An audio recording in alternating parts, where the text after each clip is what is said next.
La coronación de Carlomagno como emperador en Roma el día de Navidad del año 800 supuso el clímax apropiado a los logros del más grande de los reyes medievales. Su nombre viene del latín Carolus Magnus o Carlos el Grande, y no cabe ninguna duda de lo merecido de su grandeza.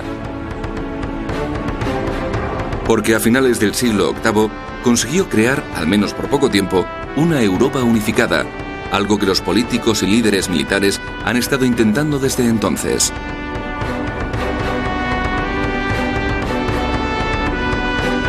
Carlomagno fundó el Sacro Imperio Romano, que resultó ser una de las fuerzas más grandes de la historia, uniendo muchas partes de Francia, Alemania, Italia, España y Centro Europa.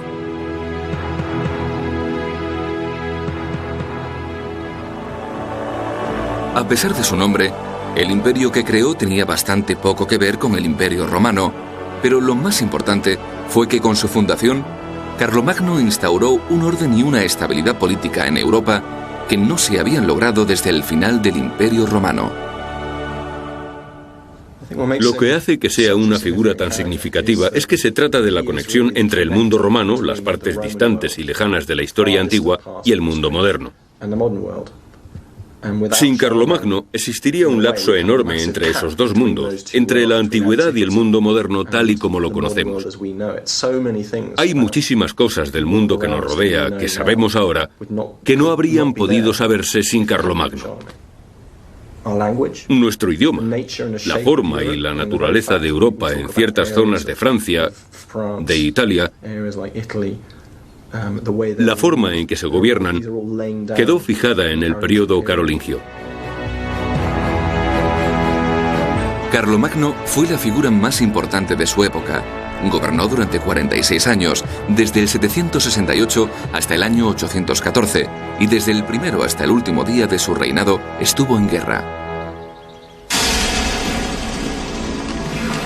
Durante su reinado se sucedió una campaña militar tras otra, mientras expandía los límites de sus tierras desde un reino bastante pequeño en la región entre el Mosa y el Mosela, entre las fronteras de las actuales Francia, Alemania, Holanda y Bélgica, hasta constituir un gran imperio que se extendía desde el río Elba hasta el río Ebro y desde el Mar del Norte hasta Roma, uniendo en un solo supraestado prácticamente todas las tierras de Europa occidental. Estaba siempre en movimiento, y en una sociedad en la que no existían carreteras decentes, las distancias que cubrían eran enormes. 2000 kilómetros a pie y a caballo desde un extremo a otro de sus posesiones, a través de bosques y pantanos, grandes ríos y cordilleras. Tuvo un éxito increíble como gobernante medieval. Era un conquistador. Extendió los dominios bajo su control a más del doble de lo que había heredado de su padre. Para comprender la historia de Carlomagno y los logros, hay que ver cómo su voluntad en acrecentar las tierras bajo su gobierno iba indisolublemente ligada a la misión de extender la fe cristiana. Pensaba que era responsable personalmente del avance de la palabra de Dios. Cada pueblo y cada tribu que eran sometidas tenían que prestar juramento de fidelidad y convertirse al cristianismo. Pero en medio de toda esta guerra continua, creó centros de aprendizaje donde florecieron las artes de la paz, la arquitectura, la encuadernación de libros, la copia de manuscritos y la platería y orfebrería.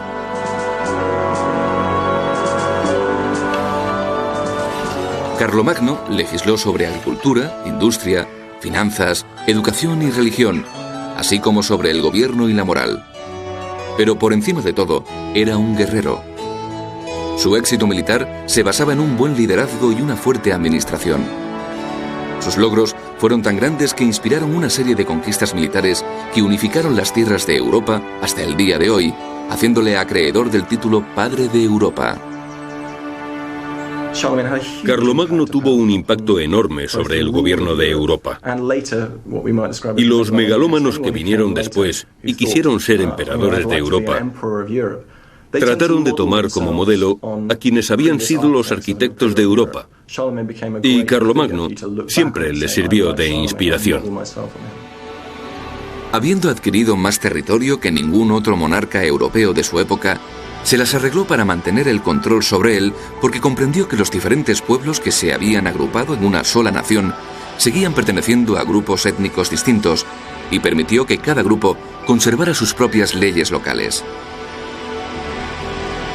Para que imperara la justicia, se aseguró de que todas esas leyes constaran por escrito y se cumplieran celosamente. Allí reside su gran significancia para el día de hoy. Hoy en día, reflexionamos sobre cómo van a vivir juntos los europeos en la Unión Europea. Se están probando varios modelos.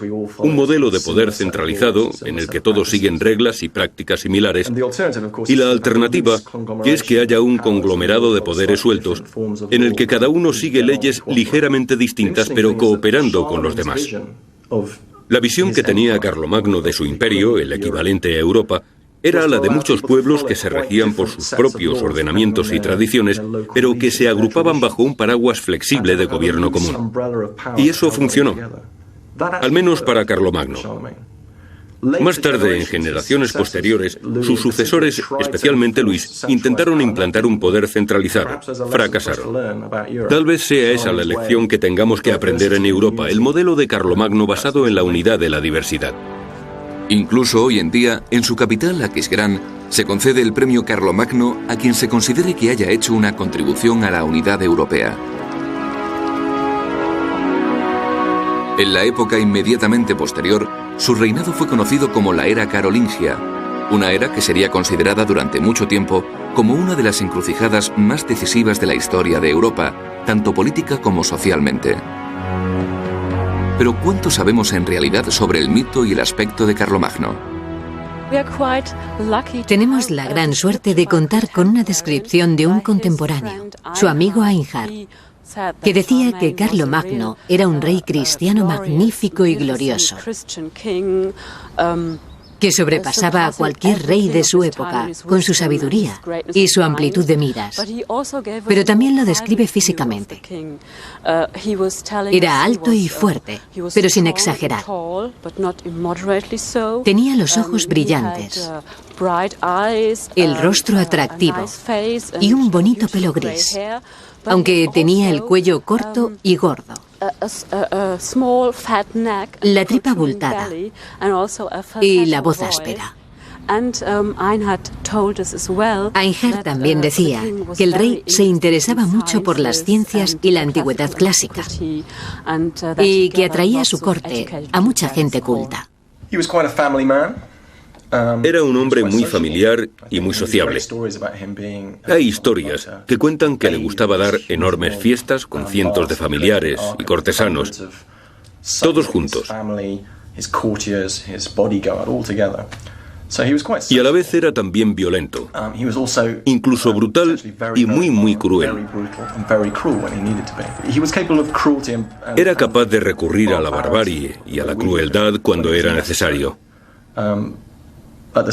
Pero al mismo tiempo podía mostrarse paternal. Hoy es un héroe nacional tanto en Francia como en Alemania, aunque no fuera ni francés ni alemán. Era franco. Pero para ser un dirigente que aspiraba a la mayor grandeza, Carlomagno tenía unos orígenes un poco oscuros. ¿De dónde venía? ¿Cómo emergió una figura tan importante de una maraña de tribus y reinos en la Europa del siglo VIII?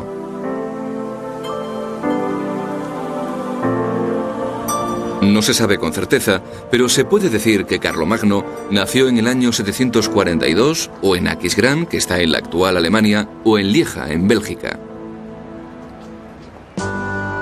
Era el hijo mayor del jefe franco Pepino el Breve, que era un firme aliado del Papa.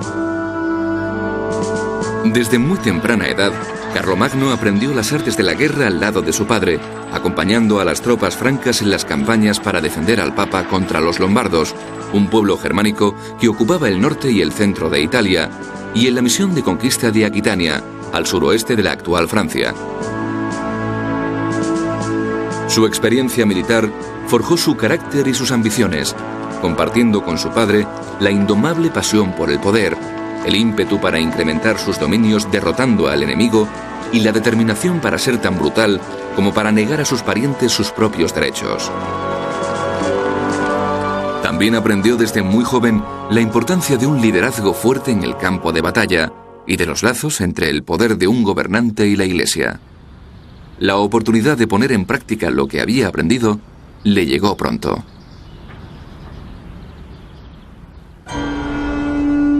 En el año 768, cuando Carlomagno tenía 26 años, su padre murió, y siguiendo la costumbre franca, el reino se dividió entre sus dos hijos.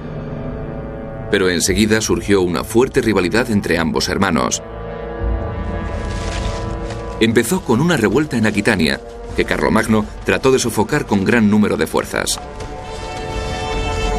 Invitó a su hermano a unirse a la campaña, pero pronto discutieron y Carlomán regresó a Borgoña, mientras Carlomagno continuaba solo la reconquista de Aquitania. El ejército franco se abrió paso hasta la región de Burdeos y construyó un enorme fuerte en Camp de Fonsac, a orillas del Dordoña.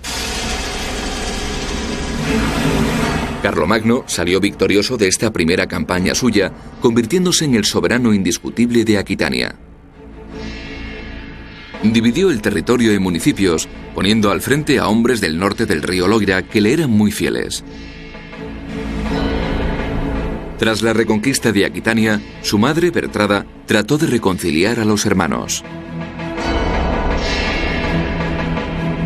Pero Carlomagno ya estaba demostrando su astucia política al hacer tratados con su primo, el duque Tassilo de Baviera, y con el rey lombardo Desiderio, soberanos cuyos dominios eran fronterizos con los de Carlomán.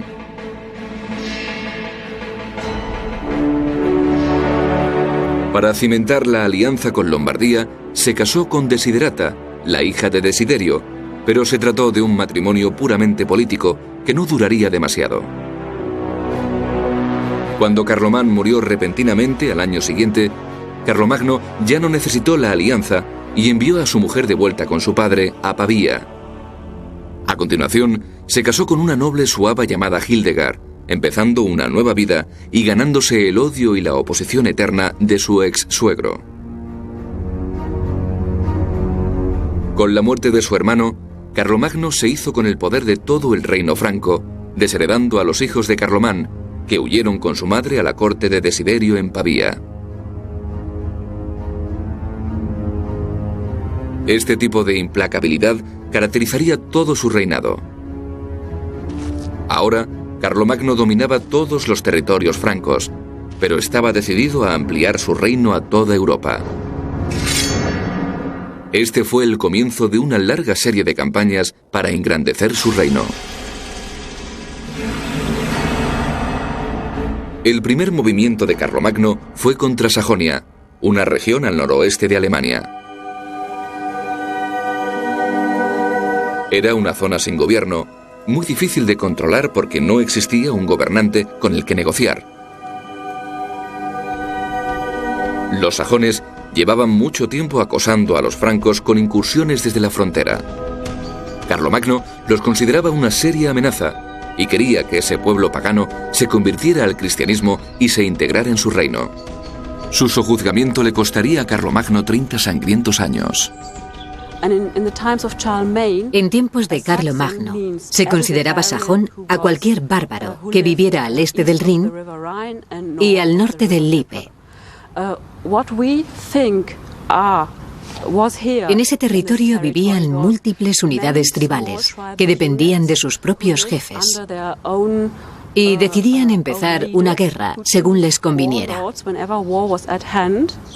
Eran paganos, tenían varios dioses y creían en el poder divino de espíritus de la naturaleza, en árboles, cuevas y manantiales. La adoración sajona de sus dioses paganos tenía lugar en cuevas sagradas, sentados alrededor de un gran tronco antiguo del que colgaban ofrendas de oro y plata que se ofrecían como tributo a los dioses. El principal santuario religioso estaba cerca de Paderborn y era un centro mágico o espiritual para las dispersas tribus nómadas sajonas. En verano de 772, Carlomagno condujo un ejército hasta Baja Sajonia. Cuando llegó a Paderborn, destruyó el tronco sagrado. Actuó con tanta rapidez que los sajones no tuvieron tiempo de defender la cueva sagrada ni de trasladar a sus tesoros, que Carlomagno distribuyó entre sus soldados. La destrucción del tronco sagrado significó la señal para el mundo de que Carlomagno no permitiría que se practicara otra religión que no fuera el cristianismo, y le granjeó el odio y oposición de los sajones. La resistencia de este fiero pueblo nómada al cristianismo llevó a Carlomagno a cometer el mayor crimen de su vida.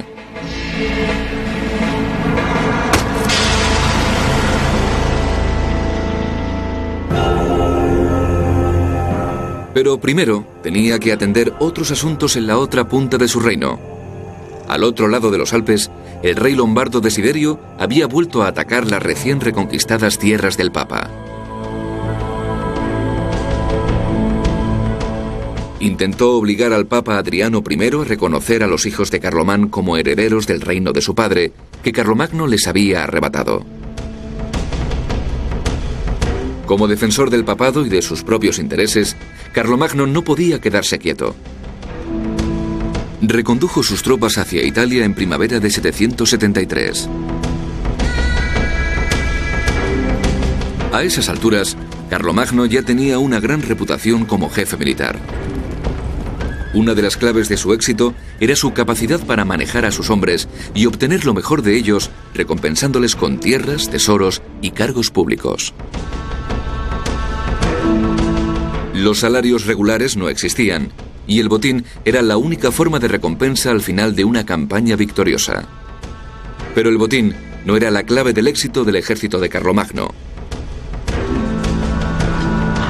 Hizo que el servicio militar fuera una condición para poseer propiedades, así que la moral del ejército se apoyaba en la defensa o la expansión de sus propias tierras.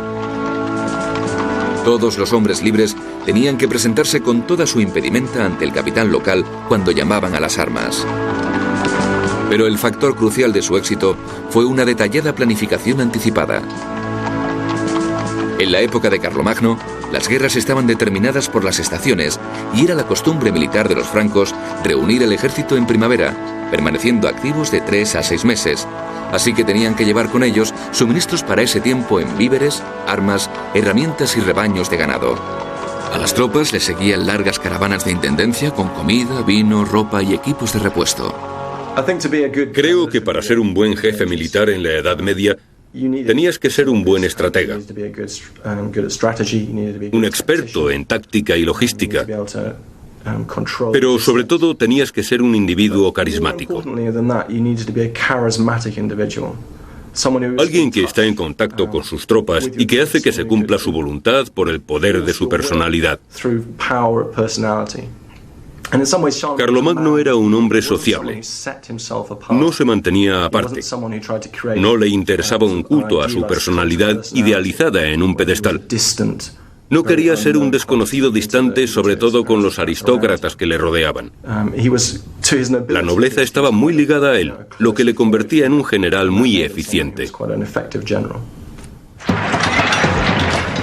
Carlomagno intentaba dirigir más que luchar en la batalla, y sus estrategias eran desinhibidas y poco habituales. Su táctica favorita era dividir el ejército en 2 facciones.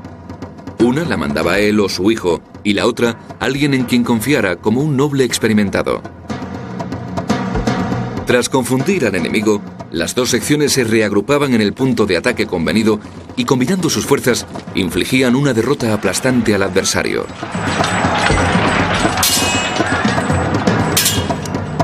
Estas fueron exactamente las tácticas que empleó en su campaña lombarda. Su ejército salió de Ginebra, con Carlomagno guiando una parte a través del monte Cenis, mientras que su tío Bernardo guiaba otra por el puerto de San Bernardo. El acceso a Lombardía había sido fortificado por Desiderio con defensas en las gargantas alpinas. Pero una banda de francos trepó por las gargantas y se adelantó al ejército lombardo, obligando a Desiderio a retirarse a su capital, Pavía.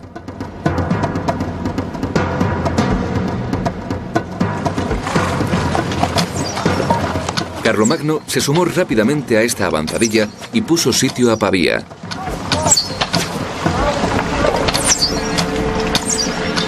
Mientras avanzaba el sitio, Carlomagno pasó la primavera de 774 en Roma, donde se reunió con el Papa Adriano I, con quien firmó una alianza.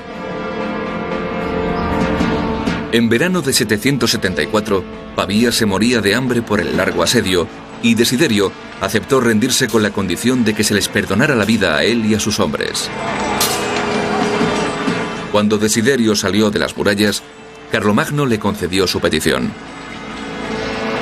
El rey lombardo partió al exilio y se hizo monje en una abadía, donde murió de viejo. De vuelta en sus tierras del norte, los sajones se habían sublevado contra el dominio franco, lo que se repetiría muchas veces antes de su sometimiento definitivo.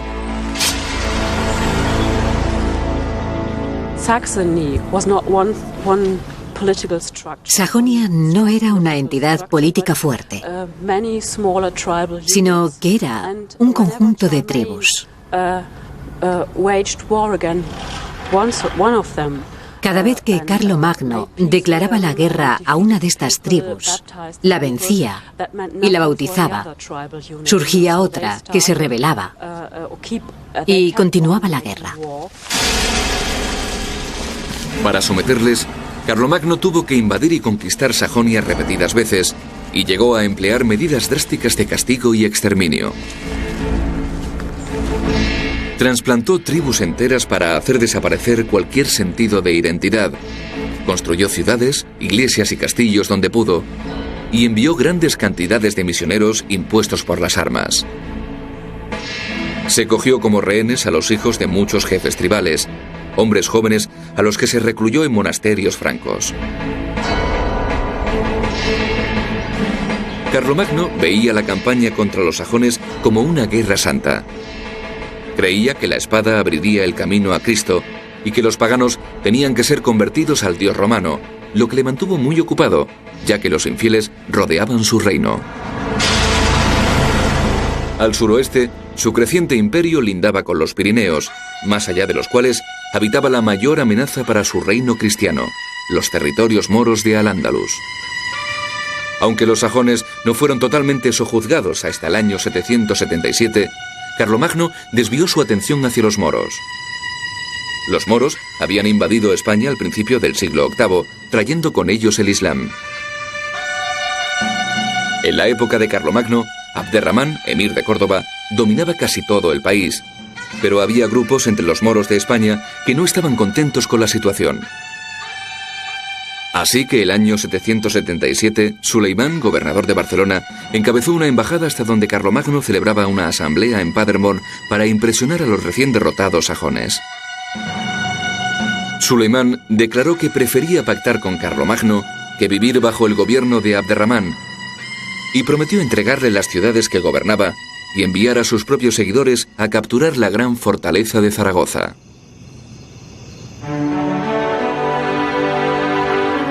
En esta misma asamblea se confirmó que Sajonia ya formaba parte del reino franco.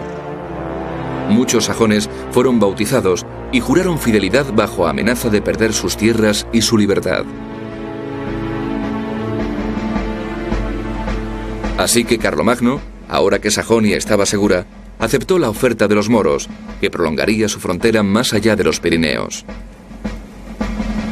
En el año 778 envió un ejército enorme a España. Una mitad cruzó por el este de los Pirineos y la otra por el oeste. Ambas fuerzas francas se juntaron de nuevo en las afueras de Zaragoza. Pero los levantamientos musulmanes que Suleimán había prometido no se produjeron. Carlomagno vio que sus limitadas tropas no podían enfrentarse con el poderío de Córdoba. Así que decidió retirarse a Aquitania, saqueando Pamplona y derrotando a los vascos por el camino. Pero entonces ocurrió un desastre. Cuando estaba cruzando los Pirineos, la retaguardia de su ejército y su comandante Roldán fueron apartados y masacrados por los vascos. Fue uno de los mayores contratiempos que sufrió en su vida y lo más cerca que estuvo de una derrota militar. Él mismo nunca fue vencido. Todas las expediciones o campañas en las que participó tuvieron éxito. Pero hubo ocasiones en las que sus subordinados fueron derrotados, ya fuera por no cumplir sus órdenes o por no tomar las precauciones necesarias. Pero normalmente no ocurría cuando él mismo se encontraba al frente o en la vecindad de la batalla. Con la excepción de la campaña de España en el 778, que fue lo más cerca que estuvo de una catástrofe bajo su mando. Pero cuando apenas había tenido tiempo de recuperarse de este contratiempo, le llegaron noticias de una nueva revuelta en Sajonia. Estaba dirigida por un jefe tribal llamado Witiqa, un sajón que nunca se había rendido a Carlomagno y que se convertiría en un formidable adversario. Witiqa regresó de su exilio en Dinamarca, reunió un ejército considerable y atacó a las tropas carolingias en venganza por la destrucción del tronco sagrado. Se quemaron iglesias y se mató a los sacerdotes. En verano del año 779, Carlomagno reunió otro ejército que invadió Sajonia a sangre y fuego, derrotando una vez más a los sajones, pero Witiqa se las arregló para escapar.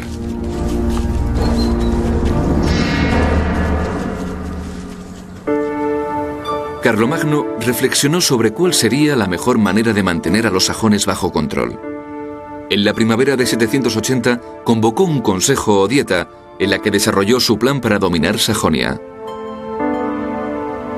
Todo el país fue dividido en territorios de misiones bajo la instrucción religiosa de monjes francos. Se bautizó a muchos miles de paganos. Carlomagno era un monarca cristiano. Había recibido una educación cristiana. Era un cristiano bautizado y existía una tradición que decía que los reyes recibían su autoridad de Dios. Por lo tanto, la introducción del cristianismo en los nuevos territorios que conquistaba era totalmente necesaria. La religión jugaba un papel importante en la vida de Carlomagno, al menos cuando le convenía. A pesar de ser un hombre religioso, se mostraba bastante relajado en lo concerniente a moralidad sexual. Con 4 esposas y 5 amantes conocidas y al menos 18 hijos, de los cuales solo 8 eran legítimos, no se tomaba demasiado en serio el mandamiento de no desearás a la mujer del prójimo. Sus propias actividades explican que también mostrara una actitud comprensiva con los hijos ilegítimos de sus propias hijas.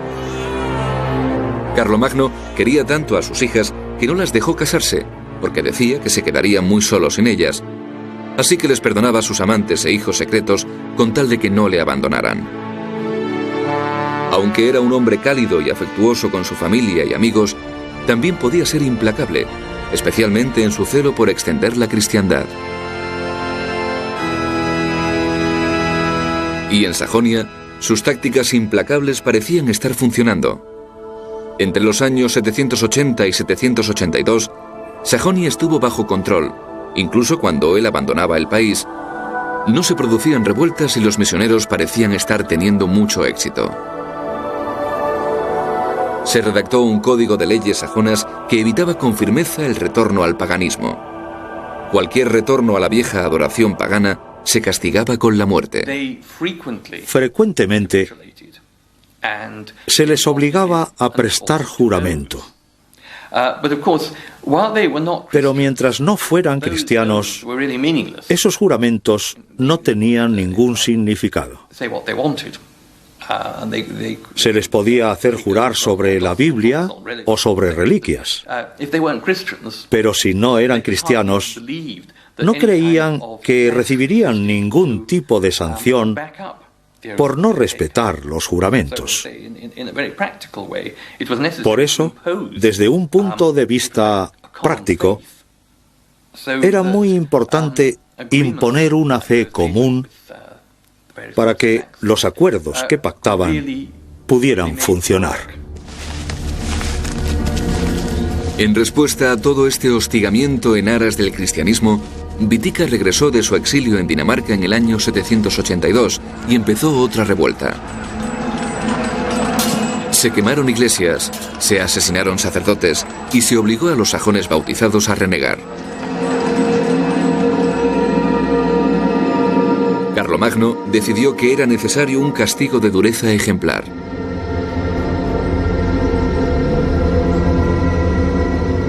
Por orden suya, le trajeron prisioneros a los jefes y guerreros más importantes. En total, unos 4.500 hombres fueron llevados a un campamento en Berna, junto al río Aare, donde Carlomagno ordenó que fueran todos decapitados.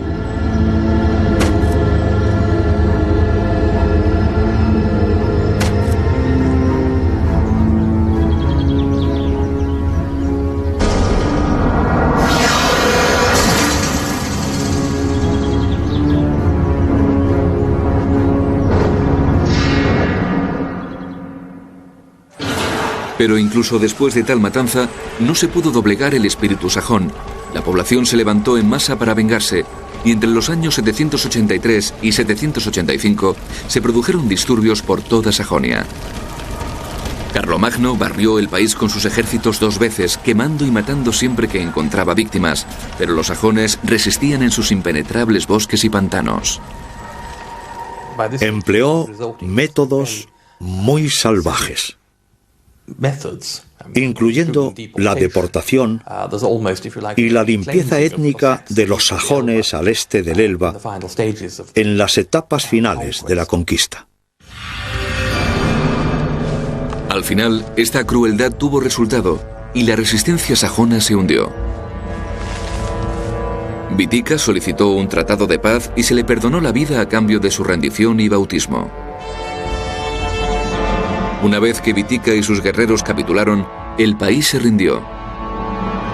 Carlomagno había derrotado por fin a su enemigo más duradero, y al igual que había ocurrido anteriormente con Desiderio, Wittica fue tratado con clemencia. En realidad, Carlomagno estaba tan contento con su conversión que le restituyó sus posesiones de Sajonia. Aunque hubo 4 nuevos levantamientos entre los años 792 y 804, Sajonia ya se encontraba bajo un firme control, y dado el vínculo entre el poder del Estado y la fe cristiana, esta vez hubo que convertir a todos los sajones. Como poco estaba utilizando el cristianismo para sus ambiciones territoriales. Uno de los aspectos más notables de Carlomagno que le hacen destacar en la historia es que creó una nueva visión de la monarquía. A partir de él, los reyes se convierten en lo que se llama sacros, un término técnico que dice que son figuras sagradas. No son solo figuras políticas y militares, sino que además juegan un papel en la Iglesia respecto a la propagación del cristianismo. Carlomagno estaba empeñado en presentarse a sí mismo como una figura sacra, sagrada, lo que implica que tiene la obligación de propagar el cristianismo por Europa con sus conquistas y supervisar a los obispos y el marco eclesiástico que le rodea. Eso entraña obligaciones, pero a la vez le aporta poder, porque esa sacralidad es su sello de autenticidad como rey. Con la rendición de Sajonia, la atención de Carlomagno se centró en Baviera, donde depuso a su primo Tassilo III. El duque, que se había rebelado varias veces, fue exiliado al monasterio de Juliet y Carlomagno pasó a dominar la última tribu alemana más allá del Rin. Con la conquista de Sajonia y la anexión de Baviera, Carlomagno reunió bajo una misma entidad política a todas las tribus germánicas. Ahora necesitaba desviar su atención a las regiones fronterizas de su imperio. El período comprendido entre los años 785 y 815 supuso la segunda etapa de expansión de sus conquistas, durante la cual entró en conflicto con los ávaros al sudeste y con los sarracenos al sudoeste. Los ávaros eran un pueblo nómada tártaro que ocupaban territorios en la frontera de Carlomagno junto al Danubio. En el año 788 invadieron Lombardía y Carlomagno condujo un ejército a lo largo del Danubio para acabar con ellos. Pero tuvo que regresar para ocuparse de otra revuelta sajona. Su hijo Pepino continuó con la campaña ávara.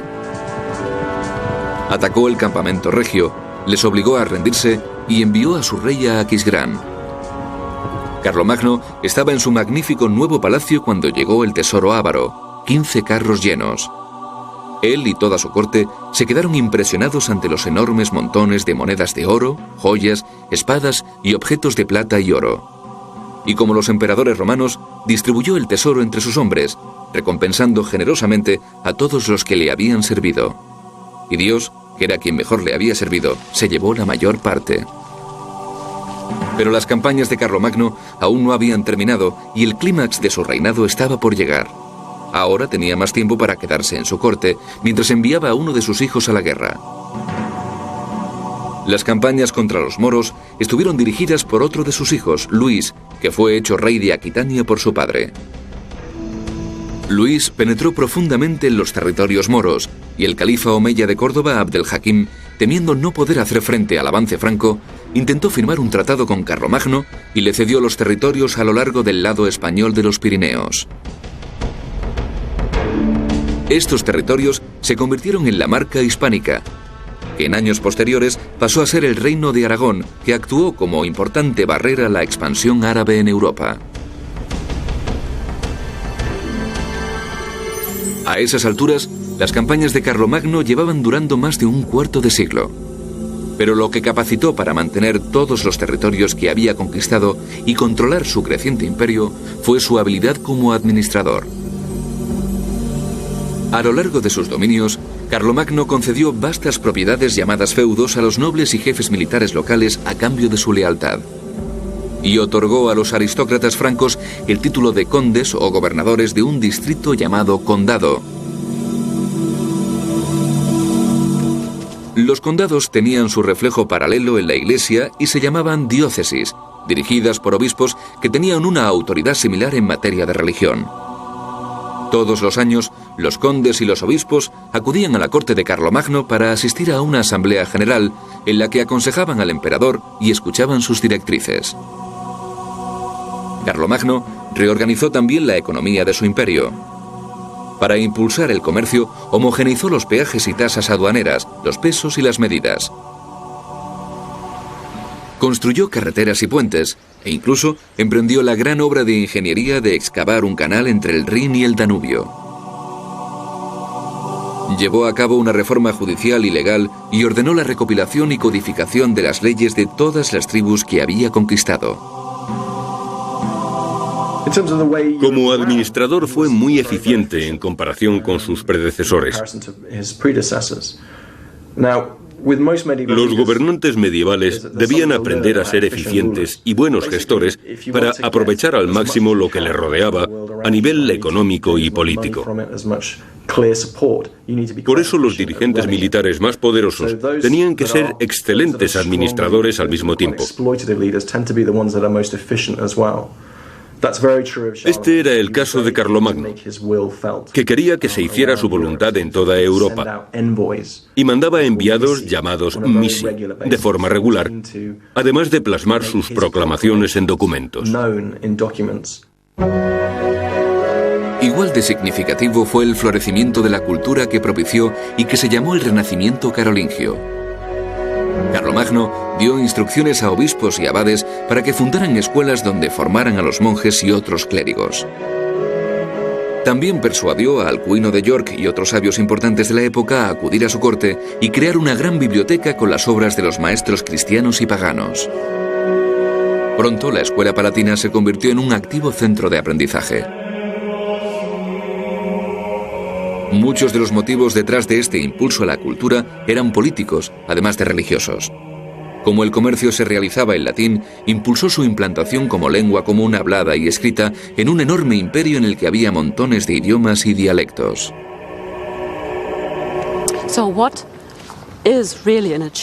Un logro realmente importante de Carlomagno es que fue capaz de incorporar la cultura del antiguo mundo cristiano-romano a la cultura medieval. Cualquier aspecto de la cultura, la literatura, las ciencias y las leyes. Implantó reformas en todos los campos de la cultura y ese fue su mayor logro. El conocimiento era muy importante para Carlomagno y él mismo se convirtió en el estudiante más aplicado de todos. En una época en que el estudio estaba reservado a los monjes, fue un dirigente intelectual y teólogo, una figura que cambió la faz de Europa tanto política como culturalmente. Incluso en tiempos de guerra, continuó creando centros para el florecimiento de las artes, impulsando la arquitectura, la copia de manuscritos, la encuadernación de libros, la orfebrería y la platería, e instituyó reglas estrictas para maestros y alumnos. Quizá el mayor legado que ha llegado a nuestros días sea lo que se llama el Renacimiento carolingio. Tras la caída del Imperio Romano se había producido una franca decadencia del aprendizaje, de la filosofía y del conocimiento de los clásicos. El reinado de Carlomagno marcó un punto de inflexión en esta tendencia. Y aunque no propició un resurgimiento completo ni permanente de la enseñanza y la filosofía, sí significó un interés por la copia de manuscritos que hizo que la cultura clásica se transmitiera hasta la Baja Edad Media y el principio de la era moderna.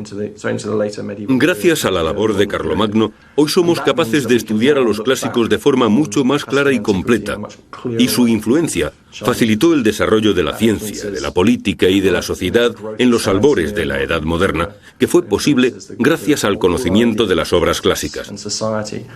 Sin Carlomagno, muchos de esos textos que nos han influido tan poderosamente no habrían llegado hasta nuestros días.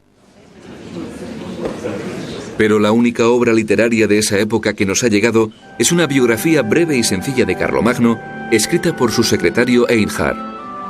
Einhard era un hombre polifacético. Fue leal, estudiante y tesorero real de Carlomagno, quien le confió la supervisión e incluso el diseño de mucha de la arquitectura de su creativo reinado. Aunque hoy apenas se conservan, se construyeron palacios para el emperador en Ingelheim, Meiningen y Aquisgrán. Esto es todo lo que queda del palacio de Meiningen. Su residencia favorita era la de Aquisgrán, y en el año 794, tras 26 largos años de guerra casi constante, la fijó como sede principal de la corte. La elección se debió a razones estratégicas, pero también a la presencia de aguas medicinales. Su palacio estaba en lo que hoy ocupa el ayuntamiento del siglo XIV, y parte de él aún se conserva, representando el edificio municipal más antiguo del mundo que continúa en uso.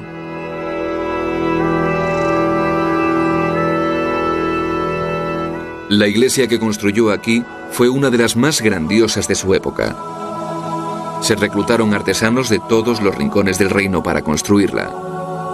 Es de planta octogonal y sigue el modelo de la iglesia bizantina de San Vitale de Rávena.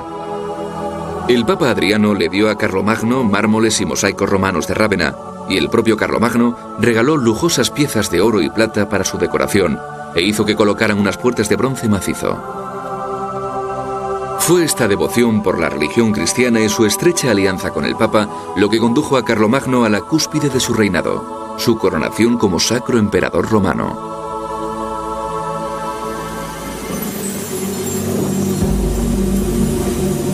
En el año 799, el Papa León III se vio amenazado por una rebelión en Roma y se refugió con Carlomagno en Paderborn. Carlomagno hizo que le escoltaran de vuelta a Roma, y en noviembre del año 800 acudió él mismo allí, donde fue recibido con honores imperiales. Los enemigos de León III fueron hechos prisioneros o ejecutados, y tras un juramento ceremonial fue restaurado como papa. Durante la misa de Navidad en San Pedro, el papa sacó repentinamente una corona de joyas y la colocó sobre la cabeza de Carlomagno, coronándole como emperador de Occidente. Carlomagno se mostró sorprendido por la coronación y declaró que no habría acudido a la iglesia si hubiera conocido los planes del Papa. ¿Pero se alegró de que le coronaran emperador? La pregunta clave. Existen varias versiones de lo que ocurrió. Algunas dicen que Carlomagno se encontraba allí durante la misa de Navidad del año 800 y que cuando se puso de pie durante la ceremonia, de repente le apareció una corona sobre la cabeza completamente por sorpresa.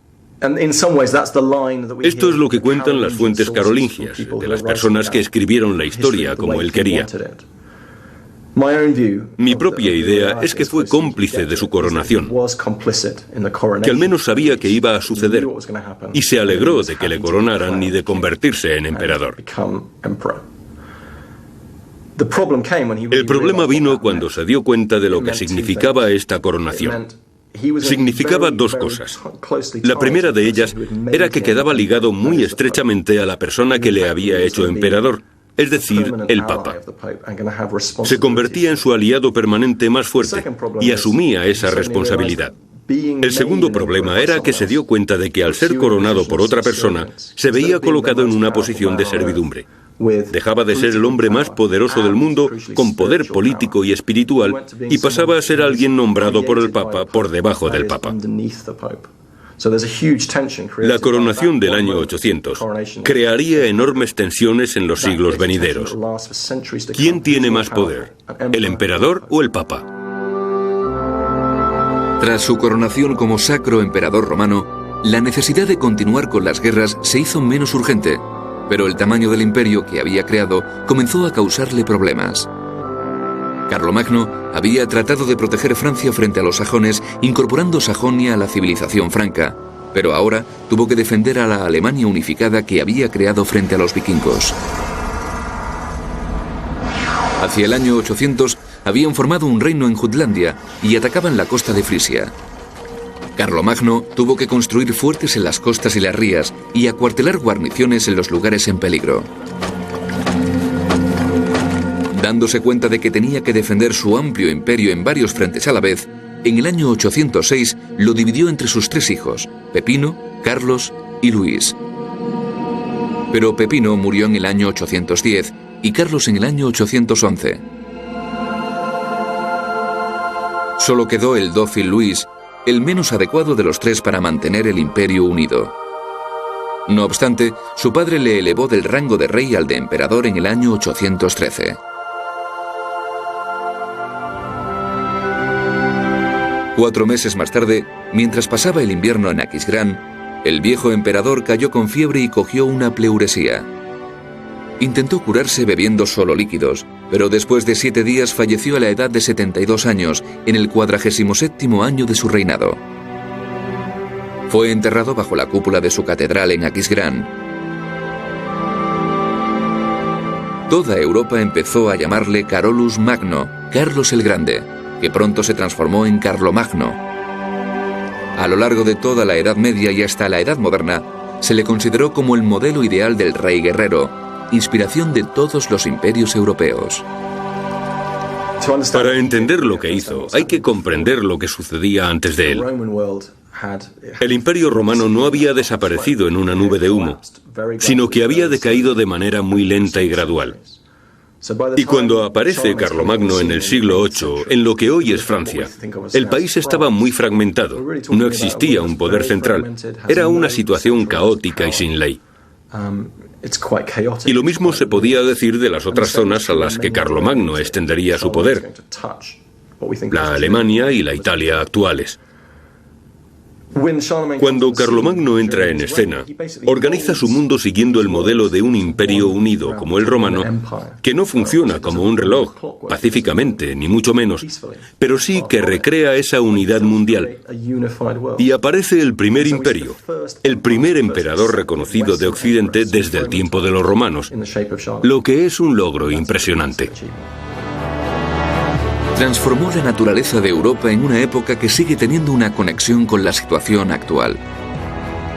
Parte de la Europa de nuestros días se debe a Carlomagno. En el siglo XVI, los historiadores franceses y alemanes retrotrajeron a él el origen de sus naciones y le rindieron homenaje por ello. Carlomagno se merece el mayor reconocimiento porque de todas las figuras posteriores al Imperio Romano y anteriores al año 1000, incluso al año 1200, destaca como la más importante con diferencia. Es la persona que hizo lo que no pudo hacer nadie más. Fue quien recreó el Imperio Romano, un jarrón casi perfecto que se había roto en 1000 pedazos. Él fue el único que pudo volver a fabricarlo de un modo más o menos similar a lo que había sido. No fue algo permanente, no sobrevivió. pero al menos fue capaz de recrearlo y mantenerlo durante un tiempo. Y ese fue un logro del que nadie más fue capaz. El imperio que creó, uniendo todas las tierras cristianas de Europa occidental, implantando con firmeza el poder de la Iglesia, las conquistas que llevó a cabo, cimentaron el terreno sobre el que se desarrollaría una nueva entidad política, el Sacro Imperio Romano. Una entidad que sobreviviría bajo diversas formas durante 1000 años.